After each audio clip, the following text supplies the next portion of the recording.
Assalamualaikum warahmatullahi wabarakatuh, teman-teman. Kembali lagi, jumpa lagi di channel kami. Masih tentang ikan cupang nih teman-teman, yang kita mau bagi pengalaman. Seperti yang kita tahu, akhir-akhir ini, mungkin beberapa tahun ini kan lagi booming-boomingnya orang pada breeding cupang ya. Cuma untuk yang sudah berpengalaman pasti punya cara-cara tersendiri untuk mengatasi segala kesulitannya. Nah, termasuk pengalaman kami juga dalam menjalankan breeding ikan cupang ini gitu. Belum lama dan belum terlalu berpengalaman, hanya sekedar mengorek ilmunya dan berupaya mudah-mudahan bisa membagi kepada siapapun lah yang sedang ingin berjuang atau memperjuangkan nasib kedepannya melalui breeding di dunia ikan, khususnya ikan cupang. Ya, seperti yang teman-teman tahu, kendala paling besar dalam breeding ikan itu, khususnya di perkotaan ya, itu adalah masalah pakan ya teman-teman ya. Sebetulnya pakan-pakan yang terbaik buat breeding ikan cupang itu ya macam pakan hidup kayak kutu air, itu paling bagus lah, khususnya untuk anakan sampai ikan-ikan dewasa gitu.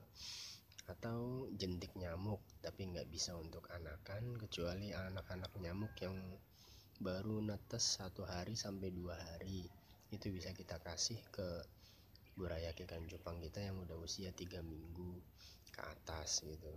Nah, selain itu mungkin cacing sutra juga bagus banget buat anakan ikan cupang yang udah mulai masuk usia 4 minggu ke atas. Sebelum itu mungkin masih riskan dikasih cacing sutra ya, maksud saya. Nah, kendala yang paling umum dihadapi oleh breeder, terutama mereka yang mencoba untuk bermain di skala besar, yaitu satu, lahan, kedua, pakan. Kalau untuk di perkotaan ya teman-teman ya, kalau untuk di daerah mungkin lahan nggak jadi masalah, tapi pakan tetap jadi masalah biasanya. Nah, ada banyak teman-teman yang yang mulai membuat konten untuk bikin pakan secara mandiri, pakan-pakan hidup semisal cacing sutra atau jentik nyamuk atau juga kutu air. Itu bagus untuk yang punya lahan gitu. Nah, ketika kita nggak punya lahan, sedangkan kita bermain di skala besar, itu harus bagaimana? Ya pasti kita memutar otak sedikit, memikirkan cara mencari solusinya. Nah, dari yang udah kita alami, biasanya kalau pakan lagi sulit, biasanya di musim hujan itu pakan sulitnya luar biasa. Di tempat kami ya teman-teman ya, mungkin di tempat teman-teman nggak seperti ini dan pasti bisa lancar kalau yang seperti itu. Nah, di tempat yang sangat-sangat terbatas seperti tempat kami ini, biasanya kami sih muter caranya dengan untuk anakan yang masih ada usia sekitaran 3 minggu ke bawah, itu kita pakai kutu air. Kutu air masih sedikit itu butuhnya, dan kalau udah masuk minggu keempat biasa kita kasih cacing tuh teman-teman. Cacing hanya sekitaran 2 minggu atau 3 minggu paling lama. Nah, setelah itu biasanya kita nggak ngandalkan cacing, karena kebutuhan cacingnya pasti kedepannya semakin banyak. Nah, yang kita pakai biasanya setelah itu sampai dia usia dewasa, itu pakan pabrikan ya teman-teman ya. Kayak gini nih pakannya nih. Ini pelet, harganya murah. Biasanya kalau di tempat-tempat kami itu dijual per 10 kilo. 10 kilo itu 200 ribu maksud kami. Nah, ya lumayan tahan lama asal penyimpanannya baik benar. Apakah ikan doyan dikasih pakan ini? Ya alhamdulillah, Ikan tuh lahap, kecuali ikan yang baru mengenal pakan ini ya teman-teman ya, maka perlu sedikit adaptasi supaya dia itu mengenal bahwa ini pakan mereka gitu. Nah, dalam pemberian pakan juga paling nggak bisa kayak pakan hidup yang kita taruh brak gitu. Kalau pakan pelet seperti ini kita bertahap naruhnya gitu teman-teman, jadi supaya nggak ada sisa maksudnya, karena sisanya itu kan bahaya, jadi racun buat mereka, bukannya sehat malah nggak baik gitu. Nah ini kita coba kasih pakan ke ikan-ikan yang ada di tempat ini nih teman-teman nih, pakai pelet semua. Nah ini kebetulan ikannya memang udah masuk usia yang bisa makan pelet ini ya teman-teman ya. Untuk rayakan tetap kita kasih pakan-pakan yang sesuai sama mulutnya. Nah oke, kita sambil jalan aja nih teman-teman nih, sambil kita lihat gimana sih respon mereka sama pakan-pakan ini ya. Oke teman-teman, lihat semua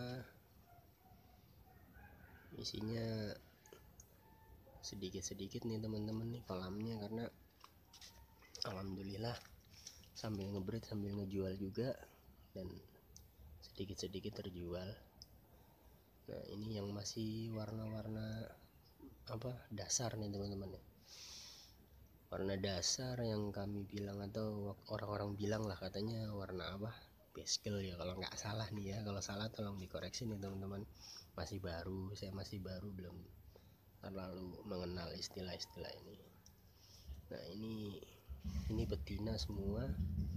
Kalau betina memang biasanya agak lambat ya pemasarannya nih teman-teman, nggak kayak jantan itu masih masuk usia 2 bulan aja udah banyak yang cari gitu. Nah kebanyakan sih sisanya di sini betina nih teman-teman. Nah ini juga masih jenis-jenis giant, ini betina semua. Nah itu teman-teman bisa lihat nih, pakan yang berupa pelet tetap dimakan nih sama ikan-ikan kita, asalkan mereka emang udah biasa gitu, dan makannya ya lahap sama kayak makan ikan pakan ikan yang alami hidup gitu, sama lahap tuh sebentar habis, kita tambah lagi. Jadi pelan-pelan seperti itu aja teman-teman, supaya nggak mubazir, kedua nggak jadi penyakit sisa-sisa makanannya mereka itu. Nah saya alami dengan pakan ini kita bisa menekan biaya produksi yang lumayan besar nih teman-teman nih. Jadi selain nggak pusing kita harus rebutan cari pakan sama breeder lain atau hobi lain, pakan ini benar-benar menghemat kantong petani yang lagi mulai ngebreed secara massal ya teman-teman ya, secara skala partai besar gitu maksudnya. Ya biasanya kalau untuk pertumbuhan memang beda-beda. Ada ikan-ikan yang dia itu dikasih pakan pelet seperti ini dia pertumbuhannya lambat gitu, ada dibandingkan pakan alami seperti cacing sutra atau apa gitu. Ya itu satu kelemahannya pakan pelet ini. Cuma untuk warna lumayan keluarnya cepet, dia naiknya hampir sama kayak kalau kita kasih cacing darah ya teman-teman ya, hampir sama gitu. Untuk warna cepet keluar, cepet naik gitu kalau bahasa sananya. Tapi untuk gemuknya nggak terlalu gemuk sekali. Nah kalau ini kalau nggak salah jenis HMPK nih teman-teman. Oke, mungkin segitu dulu ya teman-teman ya, segitu dulu pengalaman yang bisa kami bagi. Mudah-mudahan bermanfaat buat teman-teman. Insya Allah kedepannya kami upload video yang lain yang mudah-mudahan juga teman-teman mengambil manfaatnya. Kalau ada masukan tolong kasih kami masukan, karena jujur kami juga masih baru di dunia breeding ini gitu. Kalau untuk jualan sih, penjualan alhamdulillah kami udah ngalami lama gitu, tapi kalau untuk breeding memang kami baru-baru. Oke, itu aja teman-teman. Terima kasih sebelumnya sudah menyaksikan waktunya. Makasih, semoga sehat selalu, karyanya selalu bermanfaat. Terima kasih. Assalamualaikum warahmatullahi wabarakatuh.